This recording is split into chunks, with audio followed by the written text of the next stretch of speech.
All right, everyone, welcome to the newest episode of Heal Thyself. Thank you so much for tuning in, taking your time. I feel so happy. I feel so blessed that you are carving out X amount of time in your day to listen. Very much so grateful. Thank you for rating. Thank you for reviewing. Thank you for subscribing and giving love to the show. Because of you all, the show is growing at a rapid pace, and I cannot be more grateful, more happy. All right. Today's show, really good one. I promise you this. We're going to talk a little bit about on the Knowledge Bomb, something that I do, a practice of mine. It's a resource that I use to help me in many different ways. So I want to share that with everyone and also the science as to why. And we have a really good guest on the show, Dr. Sammy Madeira. He's a hormone expert, and will never not be sexy. We love talking about hormones, men and female. And we're going to be talking about gut health. So amongst all of that, we are getting back to doing the product reviews next week. I promise you that. We have about 15 product review shows. I needed a little product review break. It was quite a lot going to the stores and picking this up and doing it. So anyway, I digress. Let's get to the show. Knowledge Bomb segment. Here we go.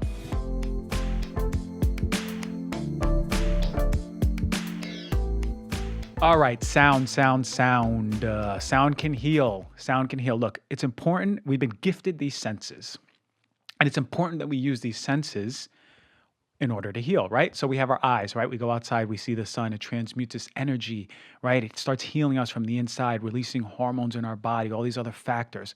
Our eyes have power, right? What about taste? Of course, we taste nutritious food, right? We eat it every single day. Smell, we smell those essential oils, right? They have healing properties in our body. Different scents, right? Tells us not to go there, to go here.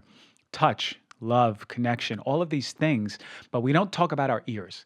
Right? We can use them in order to heal. And guess what? Sound has power. Why? Because sound is healing, right? Sound carries a vibration. We are energetic beings, so it stands to believe that through that energy vibrating, it has very specific frequencies that can change our own inherent vibration, right? So when it resonates with us and it comes together, it can directly affect our own frequency and our own vibration and our own health.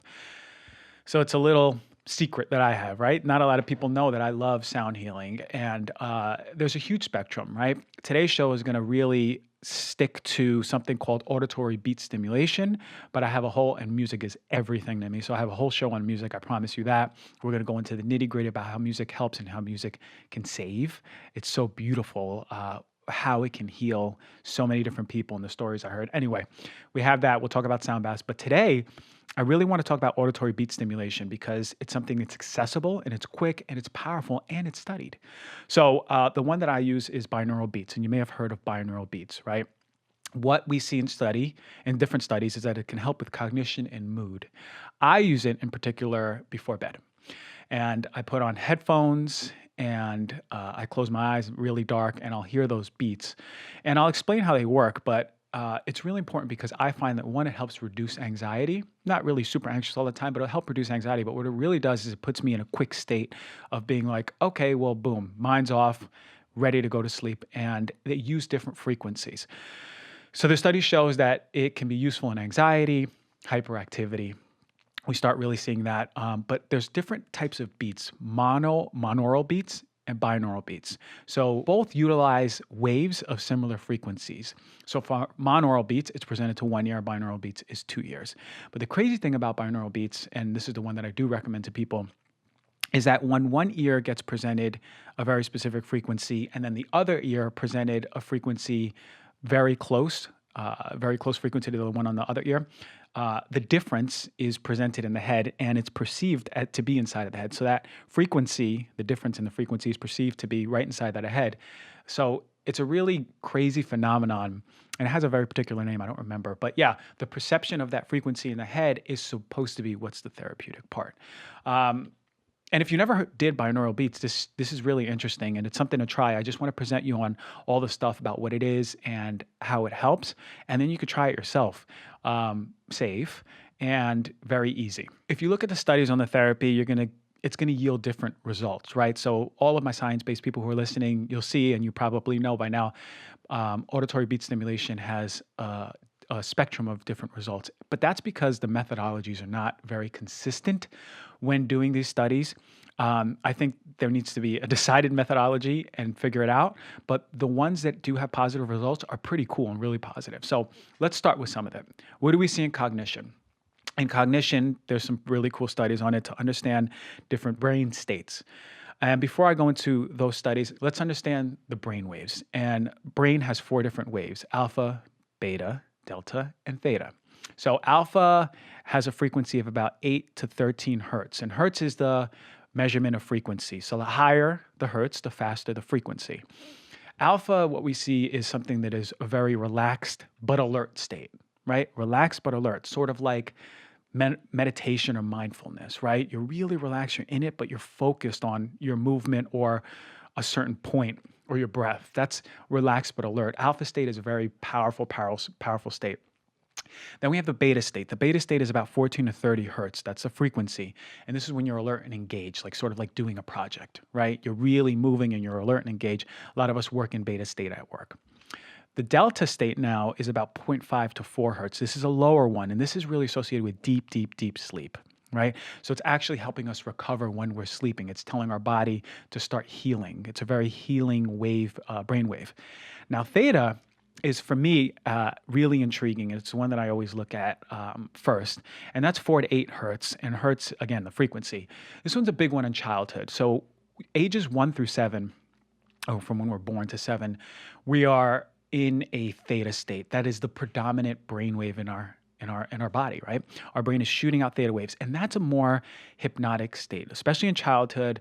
In sleep, we as adults have the theta wave really boosting up when we're about to go to sleep or when we're in that REM sleep. But the theta wave is sort of a hypnotic state. It's when we are most susceptible to subconscious suggestion. So just to understand the way these beats work, we have to understand the way the brain works. And these are the waves of the brain. So let's get into the studies, the fun stuff, right? For the nerds like me. Memory.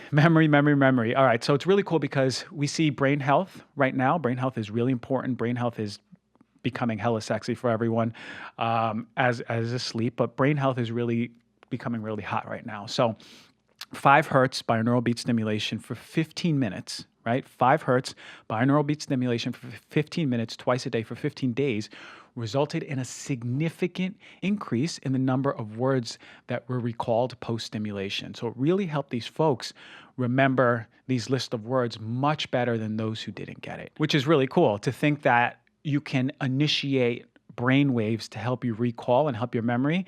Well, that can be an important tool for folks needing to study or needing to practice a speech or whatever it may be. Creativity, really cool one. A recent study reported positive effects of binaural beats when they applied alpha waves, which is about 10 hertz. So what this alpha wave did is it helped with divergent thinking. So creating multiple solutions to one problem rather than convergent thinking where you're creating one solution to one problem. So really cool. It's helping promote creativity in folks. So attention, the jury's really still out. We're investigating it for ADHD. We need some really good studies out there, but subjectively we're seeing some good results when it comes to binaural beats and attention. The really big one, and the one I love, is mood. Mood. So for anxiety, how many of us suffer with some sort of projecting to the future anxiety? A lot of us do because we're human beings. But there's other folks who are really held captive by that anxiety. So binaural beats, what we saw is in pre-surgical anxiety. So folks ready to go and they're in the OR, right before the OR, they're listening to binaural beats. And when they use is a delta frequency or a fake recording, right? That's what the two groups used. What they saw, these authors, was a 26.3% decline in anxiety scores in the folks who used binaural beats before getting into the OR, which is amazing, right? So for the placebo group, there was 11% decline. So more than double we're starting to see in those folks who did the binaural beats, listen to the binaural beats before going to the OR. That's really amazing because what that means is in just, 20 minutes, you can put on binaural beats before you have a presentation or you have a really big test or you're doing something really nerve-wracking, and listen, get into a state, and theoretically you can reduce that anxiety, which is amazing. And in 20 minutes, that was a study. We also saw it in another study, significant results in groups listening to nature sounds or nature sounds embedded with binaural beats. again, the ones who were listening to the nature sounds embedded with binaural beats, much lower amount of or percent of anxiety. So that's situational anxiety. But what about folks with anxiety disorders who are working with this every single day, struggling with anxiety every single day? So a later study, what we saw was that it was also reported that patients who received binaural beat stimulation in the delta frequency for 30 minutes daily over 60 days showed significant decreases in trait anxiety. That's every single day anxiety on this official questionnaire that they used. Really cool. Really cool because you can use literally a YouTube video to help you reduce your anxiety in a significant measurable amount. That's amazing. In the theta and delta frequency, we found that it helped overall mood. The delta frequency helped reduce tension, anxiety, confusion, fatigue, and that's used over 60 days for 30 minutes. And that was measured by a very specific questionnaire called a POMS questionnaire, Profile of Mood States questionnaire. Another study showed the beta frequency was helpful in depression, in the depression subscale. So in that POMS frequency that I just mentioned, there's a little depression section, and the beta frequency was shown to be helpful in the perception of association with less negative mood. So less negative mood, reduction in depression overall, which is really cool too. I love that. I love that sound, literally frequency, vroom, vroom, vroom, like that sound can be so therapeutic to someone. I just love that it's accessible and so cheap. And then preliminary studies were actually seeing that it's helpful for attention and vigilance, so maintaining focus. We'll see, but yeah, so me personally, look, that's what I said. The end of the day comes, and it's part of my nighttime ritual. I'll put on I have these noise-canceling headphones, and it's so much better when you use these noise-canceling headphones. But these noise-canceling headphones were amazing. I put them on, and I'll just go to YouTube, and I'll find either a alpha, beta, delta, theta frequency, depending on what I really want to focus on. So mostly I want to relax. So if there's any anxiety, I want to turn it off. So that I usually go around the delta frequency sometimes, or I'll just do overall binaural beats. And it puts me in a really good place. Look, if you never tried it, try it out. Try it out. Try it out when you get home. Put on some headphones, go to YouTube, type in binaural beats, listen to them, close your eyes, and see if it helps. Just see if it helps. See if it helps take a load off. See if it helps get you to the present moment. See if it helps reduce any stress, anxiety, even depression. If it puts you in a better state, then listen to that receptivity, right? Because it's your body talking to you saying, hey, look, I like this modality. I resonate with this modality. Please give me more, right? Again, like I said, cheap, YouTube, quick, 20 minutes, 30 minutes, all you need. And look, it may be part of your life. I love sharing stuff that is not very well known. And I did do a post about this, so there's a little bit more about this a few months ago. And stay tuned because I'm going to do I wanted to couple this with music healing, but music healing in its own right deserves its own show. So yeah, I hope that helped. Dr. Sammy is standing here ready to jump in, so I'm really excited to get him in here and have a really good conversation.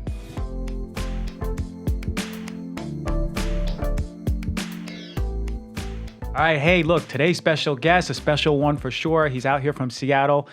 I brought him on because he's really, really, really good at men's and women's hormones. And people go crazy over hormones. Why? Because they're so important to our overall health. Let me introduce the none other naturopathic doctor, Sammy Madeira. How are you, man? Doing well, man. Thanks for having me on your show. Yeah. I'm excited to be here. Yeah, thanks for coming, man. So, so you're up in Seattle, and God bless you for enduring those winters. Did you go to school there? I did, yeah. I went to Bastyr University. Yeah, and you didn't leave. You said, no, I don't care about the sun. I'll be good. Yeah, I'm missing the sun, so it's nice to be down in LA today, but the best way to deal with the winter is stay active, get a red light, get a happy light, and stay active. Let me ask you, because I know a lot of people who listen to the show or who are watching it see a lot of these health folks using these red lights. What do you use it for, first of all, and what have you seen? Have you seen patients benefit from this? Yeah, so what I'm personally using it for is to help with like sleep-wake cycle during the darkest time of the year. It's apparently supposed to help with testosterone. However, I haven't seen enough evidence to back that up yet. It does help with sleep. So when you get that red light in the morning and then early afternoon between like 3:30 and 5:30, it is helpful, especially on the dark Seattle days that we get up there. Yeah, and most of the people are not on the West Coast over here like we are, or I am right Yeah. now. So it's a really important tool for Yeah. them, because a lot of them ask me, because I'll be like, yeah, go outside and ground and try to get the sun, but Yeah. sometimes it's really, really dark, and they're Yeah. getting to work when it's still dark, Right. which makes me cringe. but Yeah. but yeah, I get it. Yeah, it can be brutal, but I mean, some people just need to figure out eventually either how to take like a 2-week vacation somewhere sunny, Yeah. or eventually move. Yeah, So yeah, I hear yeah, you, man. I hear you. yeah, So, hormones, man. Like this is huge.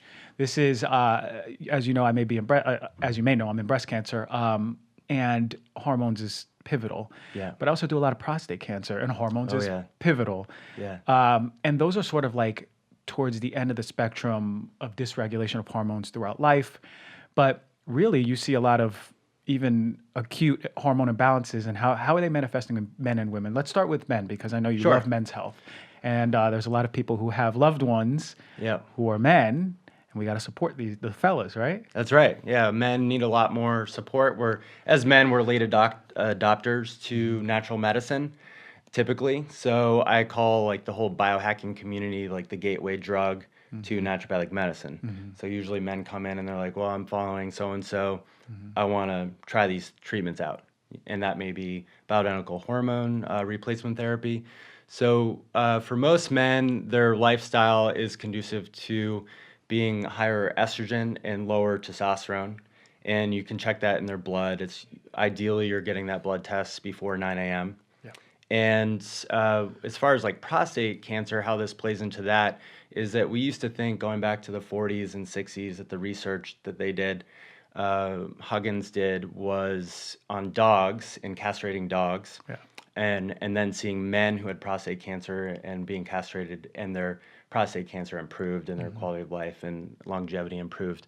And what we found is that it was actually high estrogens and toxic estrogens and the receptors that are binding to the hormones binding to estrogen receptors on and around on the prostate cells. Yeah. So Yeah, that's really awesome. the issue. Yeah, that's awesome to hear, because we had Dr. Ralph Esposito. Do you know him? Yeah. Out in New York, we were there. Absolutely. And he was Yeah. saying something very similar to, we really have to watch out for, one, low testosterone, and the estrogen. It's the estrogen Yeah. that's really pushing those receptors. And he even spoke about the different receptors. But why are the fellas inundated with estrogen? What's going on here? Yeah, that's a great question. There's a great book. It's on Audible too. So if you're not a reader and you just want to listen on Audible while you're commuting, like I do, you can get the book. It's called Estrogeneration by Dr. Anthony J. He's a PhD chemist. And he talks about xenoestrogens throughout the whole book, all these different toxins like BP that's in sunscreens. There's other things, just estrogens in our water, in our lake water. So if you're eating a lot of fish and they're stocking the fish in certain lakes where you live, if you're in the Midwest, or I grew up in northern New England, so there's a lot of rivers and lakes where people like to fish, for example. You could be exposed to a lot of xenoestrogens and not even be aware of it, and just think you're eating like, oh, I'm eating healthy fish, Yeah, which is pretty, and I want to make that point, because a lot of us will eat fish for the benefits, the anti-inflammatory properties, right? Some good macronutrients, but we don't understand that maybe that there's microplastics, or again, other xenoestrogens that the fish are exposed to that you're eating. It's in the tissue and you're eating, which is, for some people, this is maybe the first time they're hearing it, correct? Yeah, that's correct. I mean, it goes towards everything. I mean, in a minute we can talk about like fluoride and other toxins too, but these xenoestrogens are everywhere: air, food, water. We're basically like bathing in estrogen. And now we have more research pointing towards these xenoestrogens and how they can potentiate these toxic estrogen pathways in our body. So like, for example, if someone were to do a Dutch test, which is pretty popular now in the functional medicine, naturopathic medicine community, you can look at your estrogen pathway in your liver, and you can see what's going on with your different, like 2-hydroxyestrone, 4-hydroxy, 16-hydroxy. And that's a good starting place to say, okay, this is probably what my liver's doing with everything else too, if this is what's happening with my estrogens, and I don't want these toxic estrogen ratios. So the other thing that most doctors don't do is they don't look at hormone ratios. So we got the receptors, we got the hormone levels in our blood, urine, saliva, what have you. And then we have different ratios. So you want at least a 10-to-1 ratio total testosterone to estradiol, and estradiol is the most potent estrogen for blood morning collection. So Okay. that's serum blood. Ideally, it's 40-to-1, but nobody's ideal, right? They're like, people aren't walking in and seeing us because they're healthy. So I say, at least start at 10-to-1, and there are a lot of other doctors who've been practicing for many, many years that also back that up. So that's a good place to start with your blood test. And then if you want to do a deeper dive, you can look at the Dutch test and the, How different you're things there. metabolizing those hormones Yeah. specifically. And I think it's really important for men and women to do that test. I say yearly or bi-yearly or every other year because we're like you said, we're both inundated, men and women, with Yeah. estrogen. And okay, yeah, we're inundated with estrogen, but how's our liver metabolizing it? Yeah. Right? Because if that ratio of the carcinogenic form is really high, that's a big problem. Yeah. Predispositions long term for all of us, or we're estrogen dominant, let's say, or young women are estrogen dominant, then we see those profile of symptoms. So it's pretty incredible how sensitive hormones are, right, to the Yeah. environment. Oh yeah, absolutely. And then we can talk about lifestyle if you want to. Everything, as well. man. Yeah. So one thing that I see over and over again, and some of my friends and closer people are kind of mad at me about this, but don't shoot the messenger is what I say.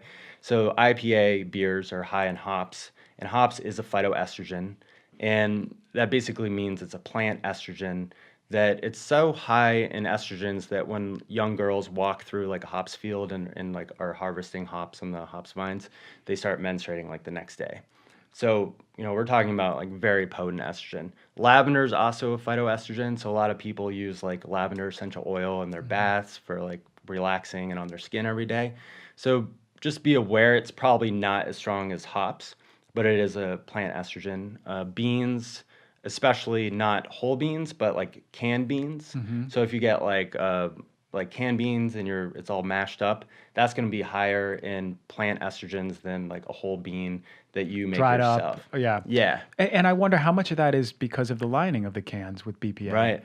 That Yeah. that could actually add more to it. Absolutely. From what you're saying. What other things are you thinking about? Because I know you had some Yeah, things well, right at the cup. yeah, BPA is one, but there's also BPC, which most people aren't talking about. So it's like, oh, well, this container that I'm drinking water out of every day is now BPA free, but what else is lining that plastic container, right? So that's the questions I have for people are like, get a clean canteen or ideally like a glass water bottle is what I recommend. And when you get like a to-go cup, like a coffee cup at Starbucks or wherever you get your coffee, if you're getting coffee outside, don't put like the plastic lid over when it's hot. There's just like little things you can do or have your own metal container. So those are some starting points for the everyday person.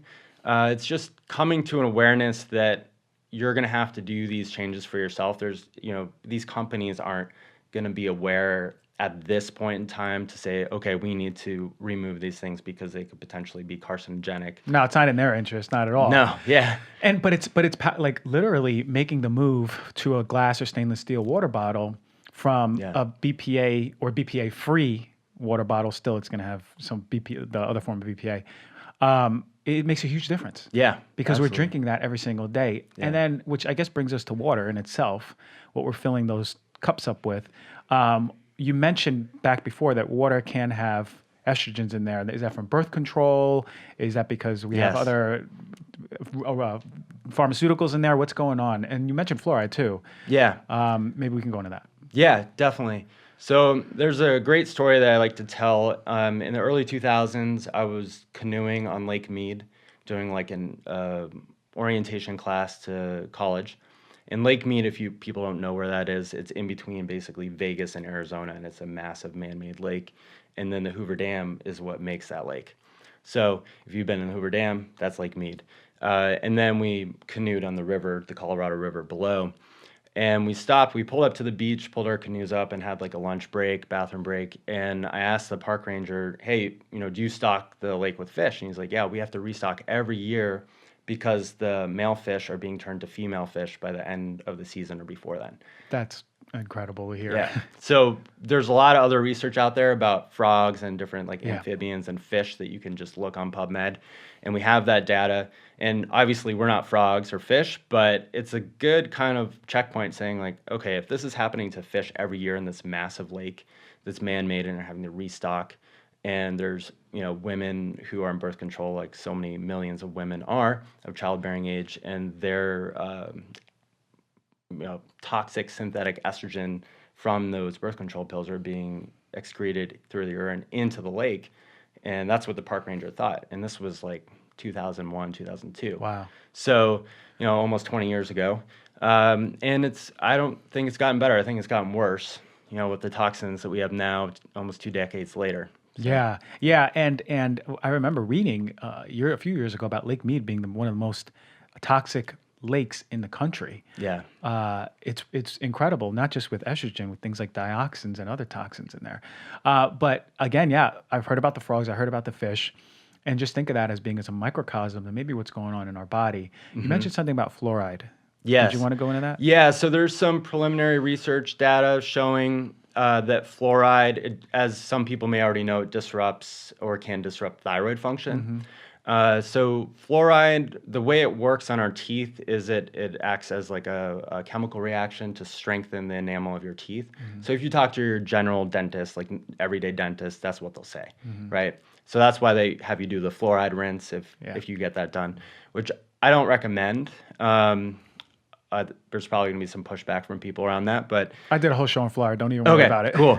So fluoride can also disrupt the brain at the neurological level, therefore throwing off testosterone downstream. So we have our whole anterior pituitary hormone signaling system. It's our computer basically sending signals to all different hormone glands. Thyroid, testes, ovaries, adrenals, etc. all of Adrenals. it. Yeah. So the downstream is testosterone, and it can disrupt the luteinizing hormone, which is your brain saying, hey, make more testosterone. Leydig cells in the testes, make more testosterone today. It's morning. Like you just woke up, your testosterone should be highest in the morning because your androgens are being made in large quantities and your body's healing when you're sleeping. So if you're not sleeping at least 7.5 to 8 hours a night, and I know Dr. Ralph talks about that a lot too, but that's the research sits there that sleep is actually more important than how old you are. So there's been massive studies showing that over and over again. And Dr. Kirk Parsley, who's like a sleep doctor specialist and ex-Navy SEAL, talks a lot about that too. So you can check out, people who are listening and check out his TED Talk on sleep. And that video, I think, is called like America's Biggest Problem. So you won't find it if you Google sleep. Yeah. But essentially, if you're not sleeping, you're drinking like IPAs, like, 2 beers every night when you come home to chill out, because hops is a sedative. So a lot of men are after that relaxation more than the booze, like they may not be getting tanked, but they're trying to just chill out because life is too stressful for most of us. Yeah. And then it's habits. It's just changing bad habits for good habits. You gotta, as the late great Dr. Mitchell used to say, is you can't just take patients' habits away.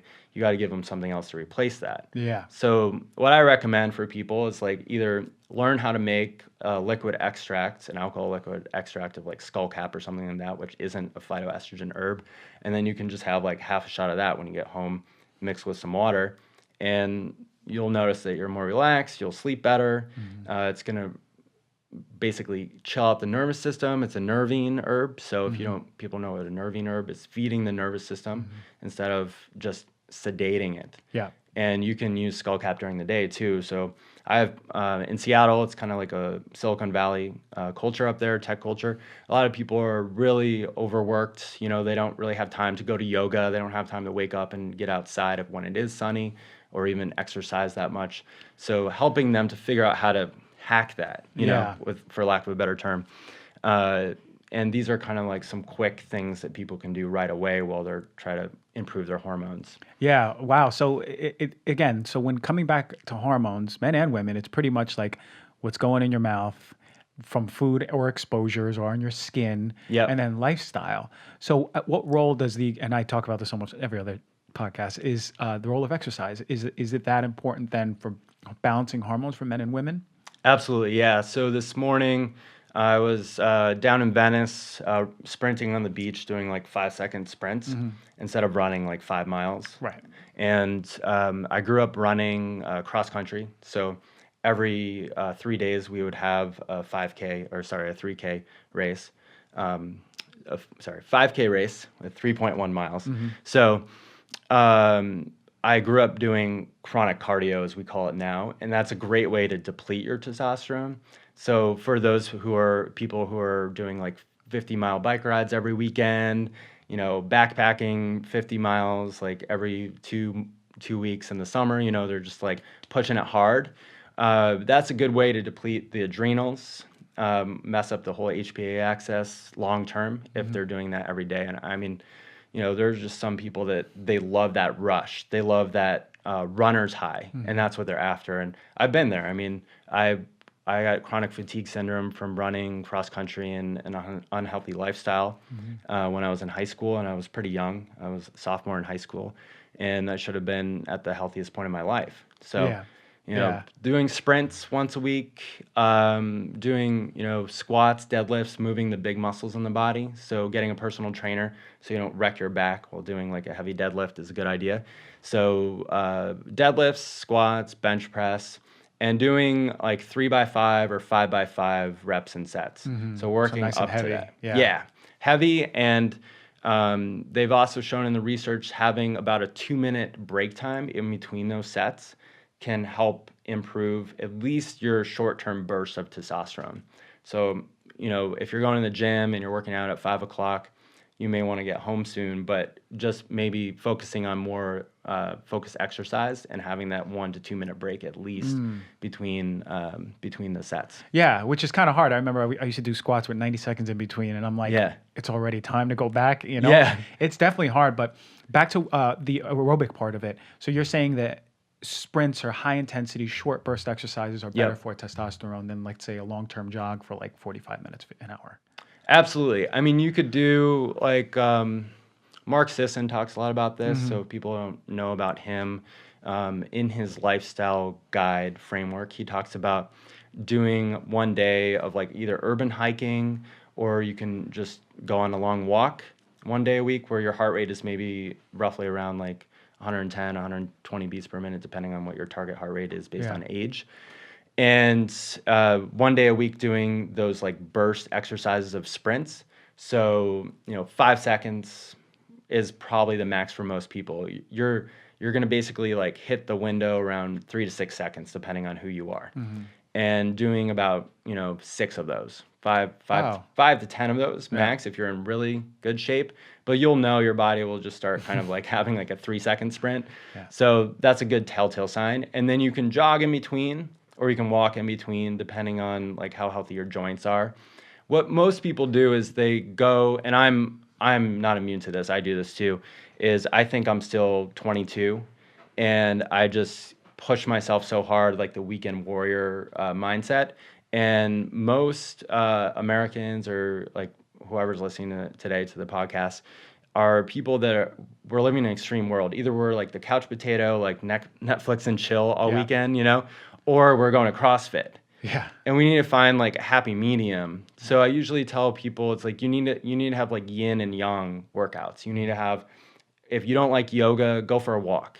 Walk your dogs or hang out with some friends, go for a walk after dinner once a week. Not hard to do. You don't need a gym membership. You just need a comfortable pair of shoes and a jacket, or whatever. So keep it real. Like, make it something you want to do. I think the other thing is people are like, well, I don't have time to go to the gym. And it's like, well, do you have like 10 by 10 floor space in your home? You can do, body weight squats. You can do push-ups. You can do all your calisthenics there. You do a whole yoga class there. Yeah. So you just roll up some YouTube video that, it has a lot of views and credentials behind it. And then you can put on that and start there. So it doesn't have to be extreme. In college, I was in this flow for a while where every morning I would get up at 6 a.m. for a year, and I would do like Tai Chi in my yard in Arizona, and it was really nice. And then I moved into a smaller place, and I didn't have a yard. So I moved to Qigong, which is you just stay in one spot and you don't need any room. You just need like arm's length each side. And that's very relaxing, basically like a standing breathing meditation that can really improve your mindsets. You're going to bring down cortisol. So when cortisol is all whacked out, testosterone is going to be low, which is most people today. Yeah, we run on cortisol. We run on cortisol fumes by the end of the day. And you can even think about that. Again, that goes to lifestyle, like the stress and the sleep and every other factor. Our hormones are so sensitive, man. Yeah. Right? Yeah, very sensitive. And I think a lot of men have this like pride and they don't maybe want to admit that something could be off. And usually what men say is like, we're not as tuned in as women to our bodies because we don't have a menstrual flow every month. And ideally women do have that. But so we're not like innately tuned in as much. And typically, depending on how you grew up, this could be different for everybody, but typically we've been conditioned to ignore things and push them aside and say like, oh, that's not a big deal. That's not a big deal, until it's like, okay, now you need back surgery, or you're like pissing blood, or you got to go to the ER basically, right? Or someone's taking you to the ER against your will. So that's most men. So I've had patients, and my colleagues and friends who do similar work to me in Seattle have had patients that they're like, well, I've climbed Mount Rainier every year for 30 years. I can't have low testosterone. No way. And it's like, well, when you do something like mountaineering, you aren't sleeping. You're at oxygen deficit. So yes, our bodies are resilient, but they're also fragile. So it's like this duality that's going on at all times with our physiology. And I think a lot of men are resistant to asking for help, and they don't have a symptom attached to it. They're just saying, I don't feel like myself, but I don't think it's a medical issue. And my MD isn't going to give me testosterone. And if they do, they're going to give me androgel, which most of the time doesn't work. It works for a subset of people, but doesn't work. Similar to like levothyroxine with thyroid. And they may give them Viagra and like an SSRI, and SSRIs can cause erectile dysfunction if that wasn't an issue already. So that's the standard of care. And most men that I talk to don't want just a bunch of prescriptions for every symptom. They're like, I want to know what's really going on here, and I'm ready to do the work. And my wife's ready for me to do the work because, things are getting bad. Yeah. So at work or home or both. Thank God for the wives, the girlfriends, the sisters, the moms, everyone, because any male patients, I work with so many female patients, but most male patients, someone dragged them. Yep. And then like they're kind of hesitant the first visit. And then by the second visit, they're like, all right, doc, I'm listening. I'm feeling a little better. Yeah. I'm sleeping. So I think it's great work that you do, and working with all the men, and their lives are changing. So you do see some females too. Yep. And what is the main hormone disruption? How's it manifesting? Is it a disruption in their menstrual cycle? Is it acne? What are you seeing? Cysts on the breast? Because I see it all. Yeah. But I want to know what you're seeing up in Seattle and Montana. Yeah, definitely. There's a lot of autoimmunity.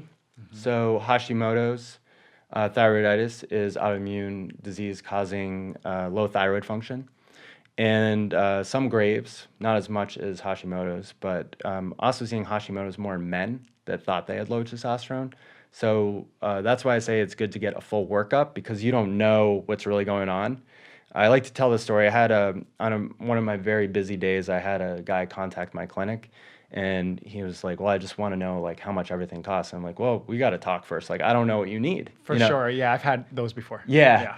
And so eventually I just kind of gave him a ballpark number, and he was a snowbird. So he's heading down to either like Southern California or Arizona for the winter, and just like, gearing to get away and wanted to get in right away. And what he eventually said was, well, I don't want to invest in that.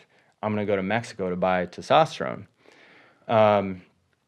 So going back to women's health, and men's health, whatever you're coming in for, whether it's like, I think I have low female hormones because I don't have a menstrual cycle, or I have heavy menses, so I see both, or I just feel tired and I don't know why, and I have brain fog, and I'm on birth control pills, but I don't really know what's going on here. No one's told me.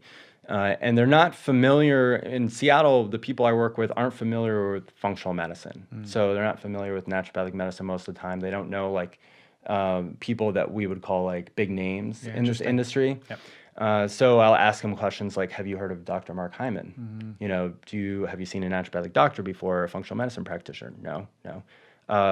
Do you know like Jolene Brighton, you know, for the women? And they're like, no. I'm like, okay, well, like start following those people, Yeah. get some pre-education. But going back to your question, women are coming in with Hashimoto's. Gut dysbiosis is huge. Like pretty much everybody has See that that going so on. much, man. Yeah, it's wild. I mean, this whole, I call it SEMO now, from the people that educated me through like MediHerb seminars and things like that through Australia. They're seeing it more as like this mix of fungal and bacterial overgrowth, and that throwing off the whole immune system and like triggering autoimmunity. So even things like protozoal parasites in the gut triggering autoimmunity and this kind of gut inflammation picture. So that's very common. It seems like most women have either some dysregulation in their menses. Like most people aren't coming in saying like my menstrual period is bulletproof. You Yeah. know, like I have no cramps, like I have no heavy bleeding. You never see that. Yeah. And even in person, like friends, you know, the Right. same thing. Yeah. Yeah. So going back to hormones, usually what women do in that situation is they take ibuprofen, you know, for their menstrual cramps. And I've had, you know, we both went to naturopathic medical school, and most of our colleagues and classmates are females. And so I know a bunch of friends and they're like, oh, I'll just take 800 milligrams of ibuprofen. Well, ibuprofen can cause low testosterone in men and women. So it can cause this acute or like short-term decrease in testosterone. So if you're taking that every day, I call it vitamin I, because I've had men come in or women come in and they're like wreck their kidneys from it. And there's a warning that it can cause like bleeding in the intestines. So you got to be careful with that stuff. And for women, you know, they're mostly chronic fatigue syndrome and the menstrual stuff. Yeah, So, yeah. And for men and women, the gut stuff. Yeah. Something interesting you said. So we really look at it like, okay, SIBO, and that's bacterial overgrowth. But you're saying there's usually, it's never just one thing. Yeah. I mean, like, Yeah. obviously it makes sense. But what is that predisposition all of a sudden? Because shoot, when I was a kid and when I talked to, you know, older family members, they didn't like have SIBO or, you know, Yeah. bloating or constant, you know, gut issues. What do you think environmentally, or what do you think what climate is in our body that is helping this overgrow or suppressing our immune system? Do you think it's environmental stuff? Do you think we're overly stressed? Do you think that all of a sudden no one's sleeping? What's going on here? Yeah, so in Matt Walker's book, PhD up in Berkeley, used to be at Harvard, Why We Sleep, he talks about how lack of sleep, and most Americans are getting, I think, about 6, if they're lucky, hours of sleep a night. And ideally, again, 8 is like the golden ticket. That can cause dysbiosis alone. So just lack of sleep. Right. Huge. Let's say that Yeah. again. Like not sleeping enough can wreck your gut. Yes. Okay. Yeah. So if you're in tune with your body, like I feel like we've had to be trained to be in tune with our body because we're in the industry. And when you go through the gauntlet of your hero's journey, of your own health journey, you have to kind of wake up to what's going on. So if I get, like last night, it was the full moon, or maybe it's tonight, but basically it's the full moon. I didn't sleep very well. So I can just notice if I get 5 hours or 6 hours of sleep that I'm kind of like, I'm subpar today. Yeah. You know, something's not right Yeah. today. It's not like I'm waking up and I'm sick immediately. But so once you get tuned up, you'll know, okay, 6 hours is not my golden ticket anymore, you know, and you'll notice things if you're working out all the time, like, hey, I'm not gaining muscle mass. So going back to the SIBO issue, if a shutdown gut motility is really the issue. So when we get into parasympathetic, we're getting peristalsis. So that's a nervous system trigger from the vagus nerve that comes out of the brain and basically innervates most everything in our chest and our gut, as well as the gallbladder. So for example, if you have somebody, like I do some stool testing, I can see if they're digesting fats or not. Or they can just report like, hey, I checked after a bowel movement, I saw like a greasy layer on the top of the water in the toilet. That could be undigested fats. So you're taking like fish oils or eat a high fat meal, that could be what's going on there. And that could just tell you, hey, like I'm not relaxed when I'm eating. I'm not in rest and digest. I'm not in parasympathetic. Like I'm not meditating. I don't do yoga. I rush everywhere. I drink like half a pot of coffee or more a day. Yeah. You know, I'm chomping on NoDoz to stay awake, to work Mm-hmm. a 11-hour day because I got my boss screaming at me every week. So that's the world that people live in, and you're not going to have gut motility. Like if you're eating while you're driving and like texting on your phone all at the same time, Mm-hmm. which I see people doing crazy stuff Mm-hmm. driving, you know, Mm-hmm. and your gut is shut off. Like you're in fight or flight, whether we are aware of it or not. That's what's happening. Yeah. So that immediately is just going to shut down motility. And they call it now the migrating complex, multiple Yeah, migrating motor complex. yeah, the motor complex. So like ginger tea can help with that. Gargling can help with that. So 3 minutes. Before a workout, before eating? Yeah. Okay. Or just, I usually recommend like someone start with like, just take a glass of water or a cup of water, put a timer on your cell phone for 1 minute, gargle for a minute, spit it out. Do that 3 times in the morning, 3 times in the evening before bed. You'll notice that you have improved sleep eventually. You'll feel more relaxed as you start your day because you're stimulating the vagus nerve through the gargling. Yeah. Yeah. And you don't have to take a supplement. Like I love herbs, I love nutritional medicine, and I use it often with all patients. However, it's nice to like add these things. It's like you just gotta get that water glass. Cheap. Yeah. Very affordable. Yeah. So that's amazing. So it's stimulating the vagus nerve, putting it or you in more in a parasympathetic state, and then helping you for ready to rest and digest. Yes. So with that poor digestion, that complex not moving, what you're getting is just food kind of sitting there. Yes. Right, and that bacteria is fermenting and having a ball in your small intestine. Yeah. And fungus too, like because Yeah. you had mentioned it's never just bacteria. Yeah. It's a whole complex. So, and then ginger tea, let's say what, before eating or maybe? Sure, before, after, or even with a meal. But usually you want to have it within, like half an hour before a meal, just like prep things. You also can do like take an ounce of apple cider vinegar, put it in an ounce of water, and just drink that before a meal and kind of like start the digestive process. Yeah, or bitters too. Yeah, I love like, Swedish bitters. Yeah. And people can make their own, or you can just go buy like Gaia Herb Swedish bitters. It's sold over the counter at a lot of health food stores now. Yeah, something really important Dr. Mary Pardee, who's a gut health doctor down here, said in the show is to understand that complex needs to move. So if you're grazing, like you're eating, and then an hour later, let me just chomp on a little bit on these chips that I bought, and then an hour later eating a little more, it's shutting down that complex. You need to give it time between meals. So really grazing is one of the major things if you have gut issues. Or SIBO or fungal overgrowth. Yeah. To pay attention if you're grazing, I think that's really important for people to understand too. That's a good point. Yeah. Yeah. Well, man, we shoot. I don't know how long we went talking about this, but we covered men's hormones, women's hormones. We got into gut health. Is there anything that else you want to say before we close it that is important for the listeners and viewers to understand? Yeah, I would say the first thing is to try to figure out the things that you can do on your own and then see if you can make headway your own. And then if you're struggling after a month or a couple weeks, hire an expert. Like there's people like yourself, me, Dr. Ralph Esposito. You can find us all on social media. Start following us on social media. Start doing the legwork, and figure out what's really the issue. Like, do you just need to get your bedroom to 65 degrees Fahrenheit? Like, do you need to get a chili pad? And like, maybe that's the first investment just so you can start sleeping enough. Because men run hot because of like our muscle mass and testosterone make us warmer, and women usually need a warmer bed. So the chili pad could solve that heat issue, the hot cold issue. So there's things like that you can do right away. And then you can see, is this like a medical intervention? Like, do I need to get lab testing? Is this working out for me? And I have a lot of free information if people are interested. They can go to my website. And what's the website? Yeah, so the website's apollohealthclinic.com. Apollo? Apollo, yes. Okay. APOLLO, so Apollo. And he was actually the Greek god of medicine, so that's why I chose the name. And you can go there. There's 2 free downloads, one for perimenopause for women, and then another one for andropause. So you're just going to put in the search box andropause and then menopause. Okay, cool. Yeah. That's really cool. And your Instagram, what was it? Yeah, Instagram handle is at Doctor spelled out, Sam, and then my last name, Madeira, Madeira. Yeah, so viewers and listeners, like make that intervention first for yourself. Check out your lifestyle, check out your sleep, your food, your exercise, your stress levels.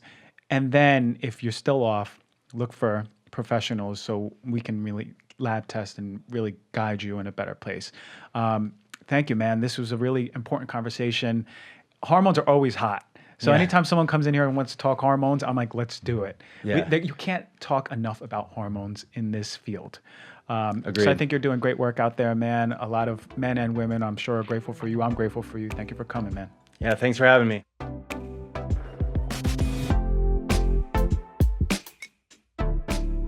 All right, hormones. Who doesn't love hormones? Who doesn't love gut health? We covered both men and women. Beautiful conversation. I love it. Empower yourselves. Know that there's things outside of you that are affecting your hormones. What's affecting your hormones, and how do we be better at it? How do we optimize our hormones? How do we keep ourselves healthy, right? Really empowering, quick interventions that Dr. Sammy mentioned. So I really hope that helped. I want to say thank you all for really supporting the show, giving us love. There's a lot of love coming from me. I tell you this every week, but I truly mean it. I will never get to meet all of you, but I appreciate you all. Thank you for listening.